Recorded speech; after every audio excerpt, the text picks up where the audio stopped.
विषय है विज्ञान और चैप्टर का नाम है चुंबकत्व। ठीक, क्या नाम है? चुंबकत्व। अब यहाँ जो चैप्टर का नाम है चुंबकत्व, तो चुंबकत्व से पहले, चुंबकत्व पढ़ने से पहले ये जान लो कि चुंबक क्या होता है।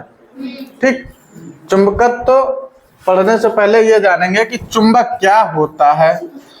तो चुंबक की अगर बात करी जाए, ठीक, तो कह सकते हैं वह पदार्थ या वह वस्तु जो लोहे से बनी वस्तुओं को अपनी ओर आकर्षित करती है। ठीक, वह वस्तु जो लोहे से बनी वस्तुओं को अपनी ओर आकर्षित करती है, यानी लोहे या लोहे से बनी वस्तुओं को अपनी ओर आकर्षित करती है, वो कहलाती है चुंबक। यानी वो क्या कहलाता है? चुंबक। ठीक, तो जब यानी किन वस्तुओं को आकर्षित करता है, तो हम कह सकते हैं लोहे या लोहे से बनी वस्तुओं। ठीक, वो क्या करता है? ये उनको आकर्षित करता है। तो जो लोहे या लोहे से बनी वस्तुओं को आकर्षित करता है, उसी को हम लोग क्या कहते हैं? चुंबक कहते हैं।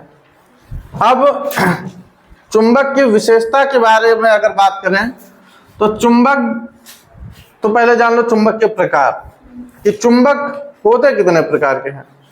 तो चुंबक जो होता है वो 3 प्रकार का होता है। चुंबक 3 प्रकार के होते हैं। कितने प्रकार के होते हैं चुंबक? 3 प्रकार के होते हैं। कौन कौन से? सबसे पहला जैसे चुंबक हम कह सकते हैं छड़ चुंबक। ठीक, छड़ चुंबक का मतलब जो छड़ी के रूप में हो। जैसे यहाँ पे अगर ध्यान से देखें तो हमारे पास 3 तरह के चुंबक हैं। ठीक, ये एक प्रकार से यू आकार का है। ठीक, यू आकार का, तो इसको हम लोग बोलेंगे यू आकार का चुंबक, या इसी को नाल चुंबक भी कहा जाता है। नाल चुंबक। ठीक, नाल चुंबक देखा होगा तुम लोगों ने, घोड़े के पैर जो होता है, तो घोड़े के पैर में लोहे को इसी आकार का बना के लगा दिया जाता है, और हाँ, नाल उसको कहते हैं। और वो किस लिए लगाया जाता है? क्योंकि घोड़ा चलता है सड़क पर, पथरीली सड़क होती है, और अगर लोहे की नाल ना लगाई जाए घोड़े के पैरों में, ठीक, अगर ना लगाई जाए, तो घोड़ा जब चलेगा सड़क पर, तो उसकी वजह से उसके जो खुर हैं वो सब कट जाएंगे। इसी से, यानी ताकि घोड़े को चोट ना पहुंचे, उसके खुर ना कटे, इसलिए उसमें यू आकार का लोहा, यानी लोहे को पीट के यू आकार का बना के लगा दिया जाता है, उसी को कहते हैं नाल। और ये जो चुंबक है ये उसी के आकार का है, यानी हम इसको यू आकार का या इसी को नाल चुंबक कह सकते हैं। तो ये तो एक तो पहला हमने छड़ चुंबक बताया। दूसरा चुंबक कह सकते हैं यू आकार या इसी को नाल चुंबक भी कह सकते हैं। और तीसरा जो कह सकते हैं वो वृत्ताकार। ठीक, वृत्ताकार चुंबक। जैसे ये हमने बताया यू आकार का चुंबक है। अगर इसको ध्यान से देखेंगे तो ये एक आयताकार पटल, यानी इस छड़ चुंबक, ये छड़ चुंबक है। ठीक, और एक ये चुंबक अगर देखेंगे, ओ वृत्ताकार चुंबक है, गोल, यानी ये है ना, और या फिर एक ये, तो ये वृत्ताकार चुंबक है। वृत्ताकार चुंबक भी कह सकते हैं। ठीक, नाल चुंबक और कौन कौन से बताए? छड़ चुंबक। अब इसके बाद बात करते हैं गुण के। ठीक, इस चुंबक के गुण क्या क्या होते हैं, यानी क्या क्या विशेषताएं होती हैं। विशेषता मतलब गुण। ठीक, जैसे पहला कि चुंबक में 2 ध्रुव होते हैं। चुंबक में कितने ध्रुव होते हैं? दो ध्रुव होते हैं। यानी पहली विशेषता क्या है? दो ध्रुव, ठीक। और जो दो ध्रुव होते हैं उनको हम प्रदर्शित करते हैं एक एन, यानी नॉर्थ, या जिसको हम लोग कह सकते हैं उत्तरी ध्रुव, ठीक। दूसरा एस, साउथ, ठीक, यानी दक्षिणी ध्रुव, ठीक। यानी हमारे चुंबक में दो ध्रुव एन, एक कह सकते हैं यानी उत्तरी ध्रुव, दूसरा एस यानी दक्षिणी ध्रुव होते हैं। यानी हमारे चुंबक में कितने ध्रुव होते हैं? दो ध्रुव होते हैं।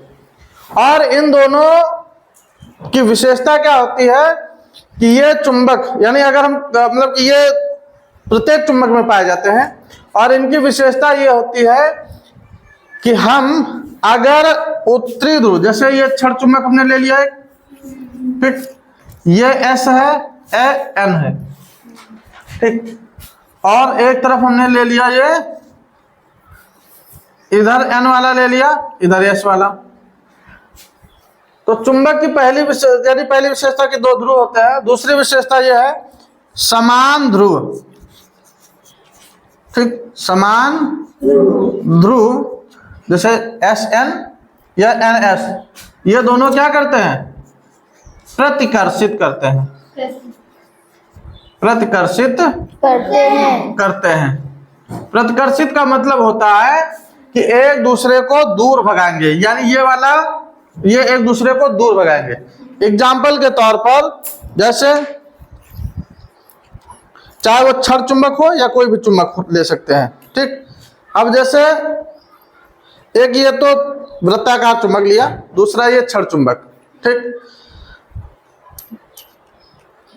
अगर ध्यान से देखें, अब ये चुंबक इधर जैसे देखो, जैसे ले जा रहे हैं ना, तो ये एक दूसरे को चिपक रहे हैं, है ना।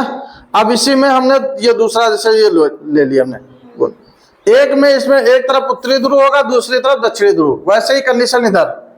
तो जब ये दोनों एक दूसरे में देखो चिपक गए, ठीक, देखो जैसे ले गए तो ये देखो खींच लिया, ले गए है ना, जैसे ले तो खींच लिया। तो इसका मतलब क्या है? अलग अलग, एक उत्तरी ध्रुव है, दूसरा दक्षिणी ध्रुव। और यही हमने क्या कर दिया, ये एक का उत्तरी ध्रुव है, हमने जैसे उल्टा कर दिया। अब देखो जैसे अगर ले जाएंगे तो ये आगे पीछे भगा देगा, यानी एक में चिपकेगा नहीं। चिपकाने की कोशिश करेंगे तो ये चिपकता नहीं है, घूम जाएगा, ठीक। तो ऐसा क्यों?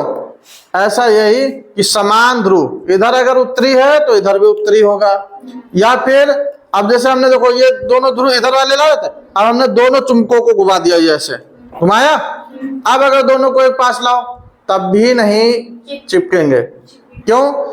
चाहे हम उत्तरी ध्रुव को उत्तरी ध्रुव के पास लाए या फिर दक्षिणी ध्रुव को दक्षिणी ध्रुव के पास लाएं, अगर हम समान ध्रुवों को एक दूसरे के नजदीक लाएंगे तो उनमें क्या होगा?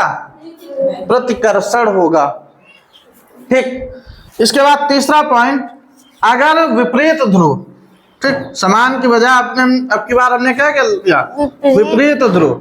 विपरीत ध्रुव में जैसे एक तरफ तो हमने रखा एन, ठीक, दूसरी तरफ हमने एस कर दिया, फिर दूसरे चुंबक में एक और हमने कर दिया एन एस, ठीक। तो हमने जैसे अब देखो ये एक इधर दक्षिणी ध्रुव, इधर उत्तरी ध्रुव, दोनों को हम जैसे ही पास लाएंगे तो क्या होगा? इन दोनों में आकर्षण हो जाएगा, यानी ये वाला इधर आ जाएगा, दोनों एक दूसरे को अपने में खींच के चिपका लेंगे, ठीक। तो वही कि समान यानी विपरीत ध्रुव है तो दोनों में आकर्षण होगा, और यदि समान ध्रुव है तो दोनों में क्या होगा? प्रतिकर्षण होगा, ठीक। समान, या ऐसे कह सकते हैं समान ध्रुव एक दूसरे को आकर्षित करते हैं और विपरीत ध्रुव एक दूसरे को प्रतिकर्षित करते हैं। तीन नंबर। चौथा पॉइंट देखो गुण में।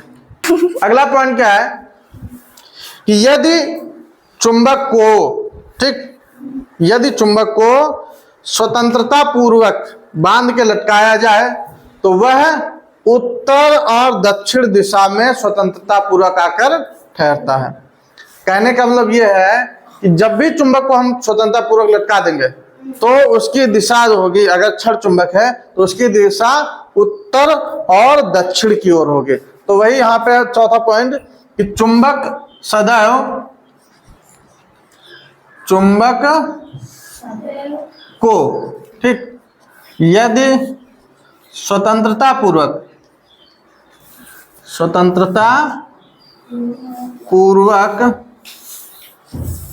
लटकाया जाए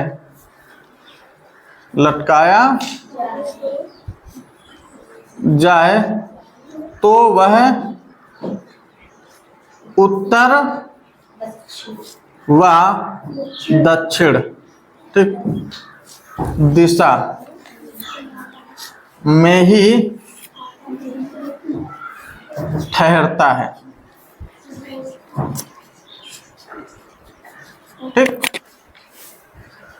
अगर चुंबक को बांध के स्वतंत्रता पूर्वक लटका दिया जाए तो वह उत्तर और दक्षिण दिशा में ही आकर स्वतंत्रता पूर्वक लटकेगा। यानी एक सिरा दक्षिण की ओर है तो दूसरा उत्तर की ओर होगा। ठीक, इसके बाद एक और पांचवा पॉइंट, यदि मान लीजिए हम, जैसे एग्जाम्पल के तौर पे यह है चौक, लेकिन हम इसको एक चुंबक मान लें। ठीक, तो अभी इसमें अगर देखें तो उत्तर दिशा के इधर जैसे ये कोई चुंबक है, ठीक, अभी इसमें उत्तर की दिशा यदि इधर है और दक्षिणी ध्रुव, यानी एक ध्रुव इधर है दूसरा ध्रुव इधर है, और हमने क्या किया, इसको बीच से तोड़ दिया। ठीक, तो बीच से जैसे तोड़ेंगे तो जो चुंबक है टूटने के बाद वो भी दो ध्रुवों में बट जाएगा। ठीक, यानी वो भी, उसमें भी टूटने के बाद भी एक दिशा, यानी जो एक सिरा होगा वो उत्तरी ध्रुव का काम करेगा और दूसरा, यानी अब ये वाला साउथ हो जाएगा, और इसी से टूटा हुआ ये वाला हिस्सा ये नॉर्थ का काम करेगा, और ये साउथ का तो था ही पहले। ठीक, तो बात समझ में आई। यानी जो चुंबक है, यदि चुंबक को हम बीच से तोड़ दें तो जो तोड़ने के बाद जो चुंबक है वो फिर दो ध्रुवों की भांति काम करेगा। यानी टूटे हुए जो हिस्से हैं दोनों के, उनमें एक अगर मतलब हिस्सा यदि दक्षिणी ध्रुव का काम करता है तो दूसरा वाला सिरा उत्तरी ध्रुव का काम करेगा। ठीक, तो ये थे कुछ चुंबक के गुण। अब इसके बाद बात करते हैं, ठीक, कि चुंबकीय क्षेत्र क्या होता है। चुंबकीय क्षेत्र, चुंबक के हमने प्रकार बताए हैं। कौन कौन से? क्षण चुंबक, वृत्ताकार चुंबक, नाल चुंबक, यानी यू आकार का चुंबक। तीन प्रकार के चुंबक बताएं, तो उनमें से कौन सा चुंबक है? क्षण चुंबक। कौन सा है चुंबक? क्षण चुंबक। तो अब मान लीजिए ये हमने क्षण चुंबक ले लिया, तो जब क्षण चुंबक लेंगे तो क्षण चुंबक लेने के बाद अब क्या देखेंगे, यानी कब जब देखते हैं क्या है, यानी हमने क्षण चुंबक एक लिया, तो क्षण चुंबक जब लेते हैं तो क्या देखते हैं कि इसके चारों ओर, यानी कुछ एक सीमित क्षेत्र होता है कि अगर हम इतनी दूरी तक कोई भी लोहे की वस्तु इसके पास में लेके आएंगे तो वहां से खींच लेता है। ठीक, खींच लेता है। तो खींच लेने का मतलब क्या है कि यहां पर ये एक, इस चुंबक की वजह से एक ऐसा क्षेत्र उत्पन्न हो गया है जिसमें किसी भी वस्तु को, यानी लोहे से बनी किसी भी वस्तु को अगर छोड़ दिया जाए तो वह उसको अपनी ओर आकर्षित कर लेता है। ठीक, तो यह जो क्षेत्र है जिसमें जितने क्षेत्र में इस चुंबक का प्रभाव है उस क्षेत्र को हम लोग कहेंगे चुंबकीय क्षेत्र। क्या कहा जाएगा? चुंबकीय क्षेत्र। यानी चुंबकीय क्षेत्र हम किसे कहेंगे, तो कह सकते हैं कि जितने क्षेत्र में चुंबक का प्रभाव रहता है, जितने क्षेत्र तक चुंबक का प्रभाव रहता है वह कहलाता है चुंबकीय क्षेत्र। एग्जाम्पल के तौर पर जैसे हमने ये एक किताब ले ली, ठीक, किताब में हमने यहाँ पे एक चुंबक को रखा, ठीक। अब ऊपर से अगर हम चुंबक को नीचे लेके जाएं तो क्या देख रहे हैं, चुंबक हम एकदम नजदीक नहीं लाए, लेकिन कुछ दूरी पर, जैसे यहाँ पहुंचे तो ये चुंबक को ऊपर उठा लेता है। यानी इसका मतलब क्या है कि हम, यानी जो चुंबक, दोनों चुंबक थे, एक नीचे वाला अगर चुंबक ये जैसे रखा तो इसके ऊपर कुछ दूरी इसने यहां तक इसने क्या किया कि अपना चुंबकीय, यानी इसने अपना चुंबकीय क्षेत्र यहां तक फैला रखा है। और इतने क्षेत्र तक अगर कोई भी वस्तु लाई जाती है, चाहे हम वो ऐसे करके लेके आए ऐसे, तो यदि उसको खींच ले, ठीक, तो ये कहलाता है जितने क्षेत्र तक इस चुंबक का प्रभाव जितनी दूरी तक रहेगा वही कहलाता है चुंबकीय क्षेत्र, ठीक। अब इसके बाद चुंबकीय बल रेखाएं, चुंबकीय बल रेखाएं, ठीक। तो चुंबकीय बल रेखाएं यानी जैसे हमने एक ये क्षण चुंबक ले लिया, फिर जिसमें एक ध्रुव, मतलब कि एक ध्रुव N है, दूसरा ध्रुव S। तो चुंबकीय जो बल रेखा है, तो ये जब चुंबकीय क्षेत्र उत्पन्न करती हैं तो इनका प्रभाव क्या होता है कि कुछ रेखाएं एक ध्रुव से चलकर दूसरे ध्रुव में ऐसे प्रवेश करती हैं, ठीक। यानी कुछ रेखाएं एक ध्रुव से दूसरे ध्रुव में प्रवेश करती हैं, और इन रेखाओं की विशेषता होती है कि ये रेखाएं एक दूसरे के समांतर होती हैं, लेकिन एक दूसरे को काटती नहीं है। काटती नहीं है का मतलब ओवरलैप नहीं करती, जैसे कि ये इसको काट दे, ऐसे नहीं काटेंगे, ठीक। ये रेखाएं जैसे की बल रेखाएं होती है, वो उत्तरी ध्रुव से निकलती हैं और दक्षिणी ध्रुव में प्रवेश करती हैं। किस दिशा से किस दिशा में चलती है, उत्तरी ध्रुव से निकलकर दक्षिणी ध्रुव में। तो इससे क्वेश्चन पूछाता है कि चुंबकीय बल रेखाएं, विकल्प में आ गया कि चुंबकीय बल रेखाएं, अब 4 ऑप्शन बना देता है। चुंबकीय बल रेखाएं सदैव समांतर चलती हैं, सही है कि गलत, तो ये सही है। दूसरा, चुंबकीय बल रेखाएं परस्पर, यानी जो चुंबकीय बल रेखाएं होती हैं वो एक ध्रुव से निकलकर, यानी उत्तरी ध्रुव से निकलकर दक्षिणी ध्रुव में प्रवेश करती हैं, यह भी सही है।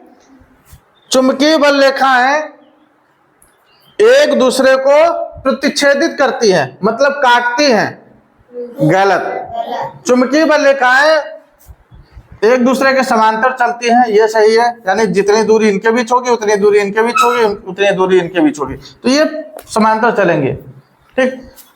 नीचे से कुछ जाएंगे, कुछ ऊपर से जाएंगे, ये भी सही है। दूसरा हमने बताया कि एक ध्रुव से निकलती हैं, यानी उत्तरी ध्रुव से निकली और जाके दक्षिणी ध्रुव में प्रवेश कर जाती हैं चुंबकीय सुई, ठीक। इसके बाद तीसरा हमने एक और पॉइंट बताया कि जो चुंबकीय सुई, जो चुंबकीय बल रेखा होती है वो कभी भी एक दूसरे को काटती नहीं है। ध्यान रखना, ये बहुत इंपॉर्टेंट क्वेश्चन है, ठीक। क्या है कि चुंबकीय बल रेखाएं, चुंबकीय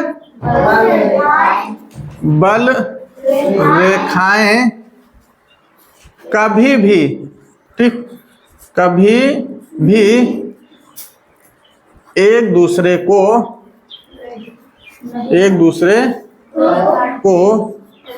नहीं काटते हैं, नहीं काटते हैं। नहीं काटती हैं का मतलब प्रतिच्छेदित नहीं करते हैं। ध्यान रखना, नहीं काटने का मतलब क्या होता है, प्रतिच्छेदित नहीं करते हैं, ठीक। अब इसके बाद एक और पॉइंट यहां से याद रखना।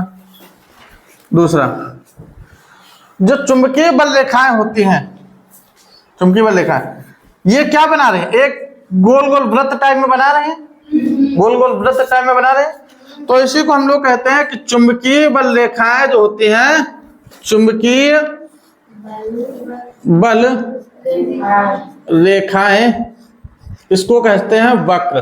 ठीक, वक्र बनाते हैं। वक्र का मतलब होता है यानी वो गोलाई में घूम जाते हैं। तो चुंबकीय बल रेखाएं क्या बनाते हैं? तो जो चुंबकीय बल रेखाएं जो वक्र बनाती हैं, कैसा वक्र बनाती हैं? तो अगर ध्यान से देखेंगे, इस दिशा से निकली और निकलने के बाद ये यहां से जाके यहां प्रवेश कर गए। क्या कहीं भी एरिया खुला हुआ कुछ क्षेत्र मिला? कहीं नहीं खुला मिला। तो हम इसी को कह सकते हैं कैसा वक्र बनाती हैं? बंद वक्र बनाते हैं। ठीक, चुंबकीय बल रेखाएं बंद वक्र बनाती हैं। चुंबकीय बल रेखाएं कभी भी एक दूसरे को नहीं काटते हैं, यानी प्रतिच्छेदित नहीं करते हैं। इसके बाद तीसरा पॉइंट, चुंबकीय जो रेखाएं होती हैं जहां से निकलती हैं, जैसे यहां से निकले तो इसको हम लोग क्या बोलेंगे? ध्रुव। ठीक, ये हमारा उत्तरी ध्रुव है और ये दक्षिणी ध्रुव। यानी चुंबक में हमने बताया दो ध्रुव होते हैं, एक उत्तरी ध्रुव, दूसरा दक्षिणी ध्रुव। तो जो ध्रुव होते हैं यानी जहां से चुंबकीय बल रेखाएं निकलती हैं, वहां पर जो चुंबकत्व का जो प्रभाव है वो सबसे ज्यादा शक्तिशाली होता है। तो हम कह सकते हैं ध्रुवों में, ठीक, ध्रुवों पर, या कह सकते हैं ध्रुवों पर चुंबकीय प्रभाव सर्वाधिक होता है। सर्वाधिक मतलब सबसे अधिक, सर्वाधिक होता है। ठीक, तो ये कुछ पॉइंट थे। ठीक, तो कुछ हमने बताया युक्तियां होती हैं जिनमें चुंबक का प्रयोग होता है। जैसे एक आती है इसमें वैद्युत मोटर। वैद्युत मोटर, और ये वैद्युत मोटर क्या करता है? तो वैद्युत मोटर करता क्या है? यह विद्युत ऊर्जा को किसमें बदलता है? तो विद्युत ऊर्जा को ये यांत्रिक ऊर्जा में बदलता है। ठीक, यांत्रिक ऊर्जा में। विद्युत ऊर्जा को किसमें बदलता है? यांत्रिक ऊर्जा में। और विद्युत मोटर, उसमें इलेक्ट्रिक करंट यानी वैद्युत धारा प्रवाहित की गई। तो जब वैद्युत धारा प्रवाहित करते हैं तो उसमें जो घिरनी लगी होती है वो घूमने लगती है, और जब घिरनी घूमने लगती है तो यांत्रिक ऊर्जा यानी वो अब उसकी सहायता से हम चक्की चला सकते हैं, उसकी सहायता से चक्की चला सकते हैं, ट्यूबवेल वाले इंजन चला सकते हैं। तो ये क्या किया? वैद्युत ऊर्जा की सहायता से उसने क्या किया? यंत्रों को चलाना प्रारंभ कर दिया। ठीक, तो यंत्रों को चलाना प्रारंभ करने का मतलब क्या है कि वो वैद्युत ऊर्जा को उसने यांत्रिक ऊर्जा में बदल दिया, जिसकी वजह से यंत्र चल रहे हैं। तो इसीलिए कहा जाता है वैद्युत मोटर क्या करता है? विद्युत ऊर्जा को यांत्रिक ऊर्जा में बदलता है। और इसमें भी शक्तिशाली चुंबकों का प्रयोग किया जाता है। इसी तरह से एक और युक्ति आती है डायनमो।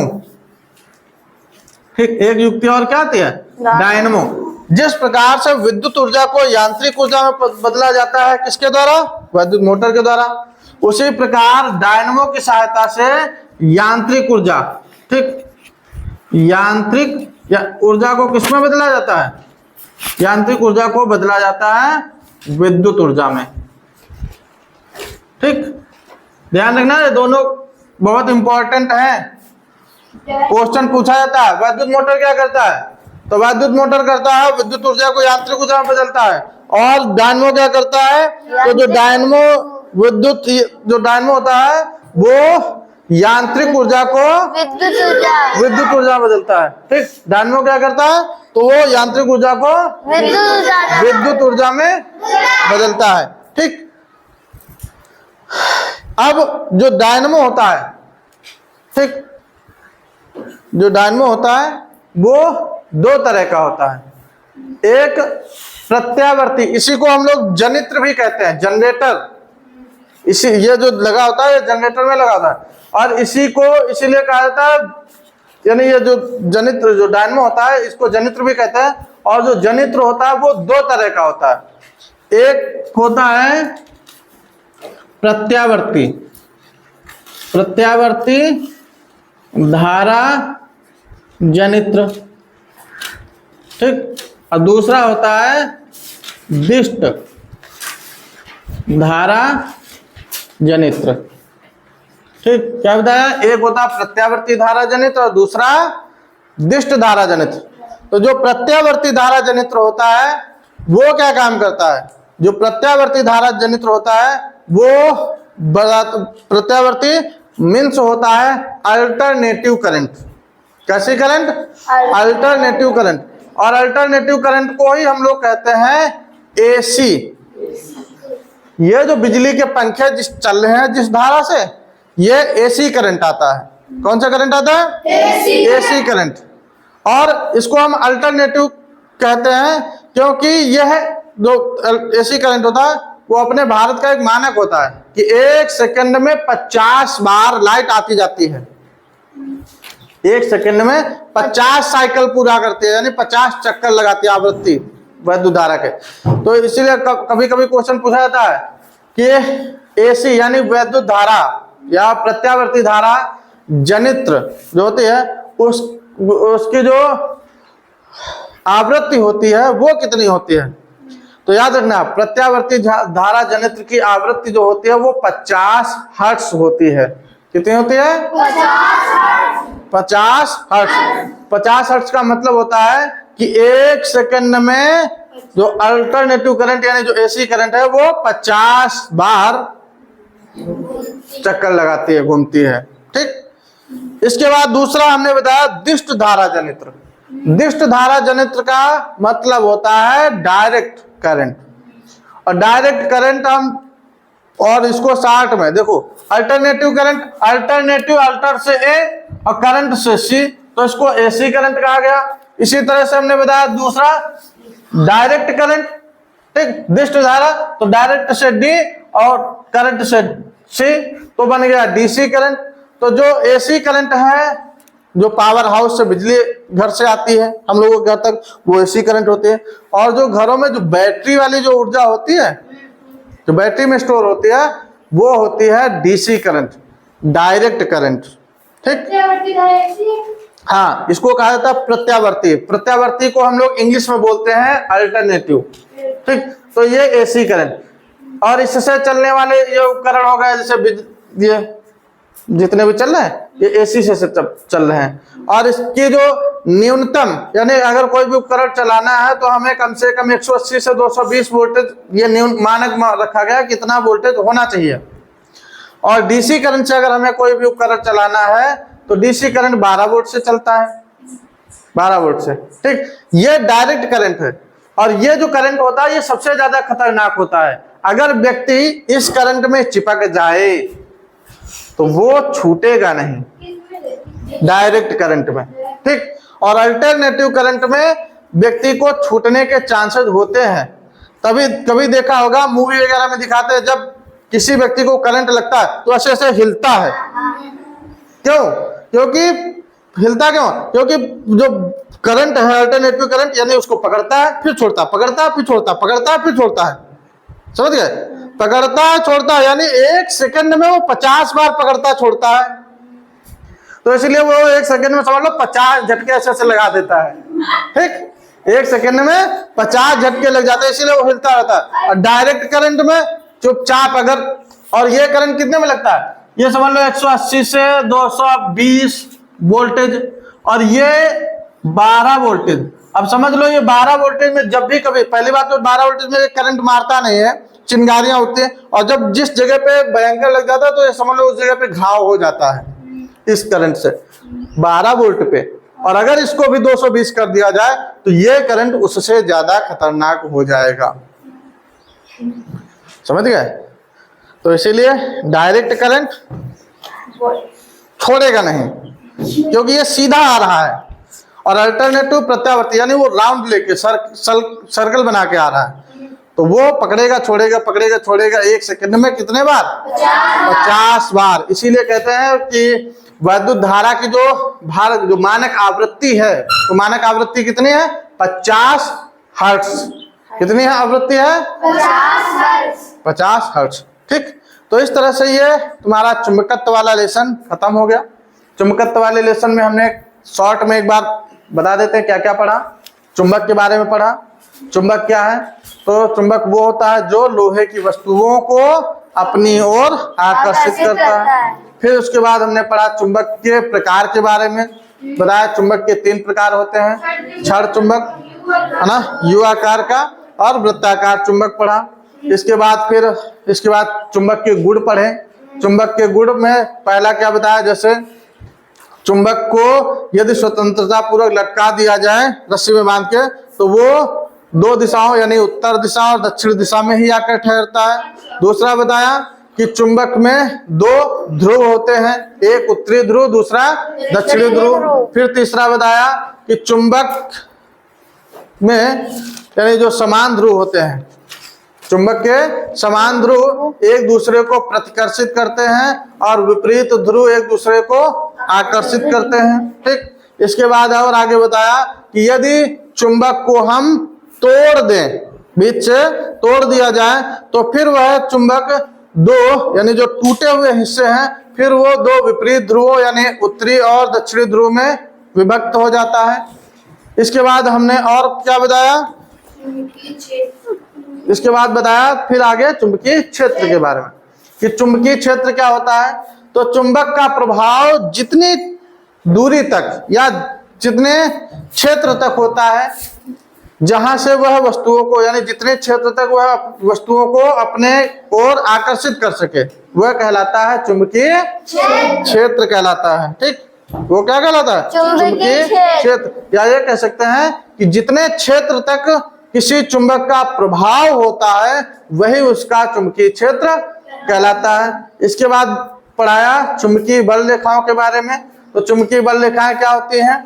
तो चुंबकीय बल रेखाएं कह सकते हैं काल्पनिक यानी वे काल्पनिक रेखाएं होती हैं, कुछ काल्पनिक रेखाएं होती हैं। ठीक, कुछ काल्पनिक रेखाएं होती हैं और इनकी विशेषता क्या होती है? अगर पूछा चुंबकीय बल रेखाएं कैसी रेखाएं हैं, तो चुंबकीय बल रेखाएं काल्पनिक रेखाएं होती हैं जो एक ध्रुव से निकलकर दूसरे ध्रुव में प्रवेश करती हैं।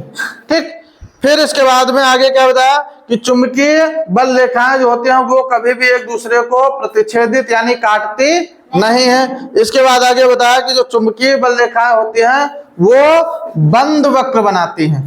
ठीक, कैसा वक्र बनाती है? बंद वक्र बनाती है। इसके बाद आगे बताया कि जो चुंबकीय बल रेखाओं का जो प्रभाव होता है, चुंबकीय बल रेखाओं का प्रभाव यानी उसके चुंबकत्व का जो प्रभाव ध्रुवों पर सबसे ज्यादा होता है, यानी चुंबकीय बल रेखाओं का प्रभाव या चुंबकत्व का प्रभाव ध्रुवों पर सर्वाधिक होता है। इसके बाद आगे फिर चुंबक से यानी कुछ युक्तियों के बारे में बताया जिनमें चुंबक का प्रयोग किया जाता है। जैसे पहले वैद्युत मोटर। वैद्युत मोटर क्या करता है? तो वैद्युत मोटर विद्युत ऊर्जा को यांत्रिक ऊर्जा में बदलता है। ये ध्यान रखना, बहुत इंपॉर्टेंट क्वेश्चन है, ये अक्सर पूछा जाता है पेपर में। ठीक, इसके बाद डायनमो। तो डायनमो क्या करता है? यह यांत्रिक ऊर्जा को विद्युत ऊर्जा में बदलता है। और आगे डायनमो को वैद्युत जनित्र भी कहा जाता है, यानी जनरेटर। डायनमो को वैद्युत जनित्र भी कहा जाता है, यानी जनरेटर भी कहा जाता है। और यह 2 प्रकार का होता है। कितने प्रकार का होता है? 2 प्रकार का। एक प्रत्यावर्ती धारा जनित्र और दूसरा दिष्ट धारा जनित्र। प्रत्यावर्ती धारा जनित्र का मतलब अल्टरनेटिव करंट, यानी जिसकी सहायता से हम एसी करंट प्राप्त करते हैं।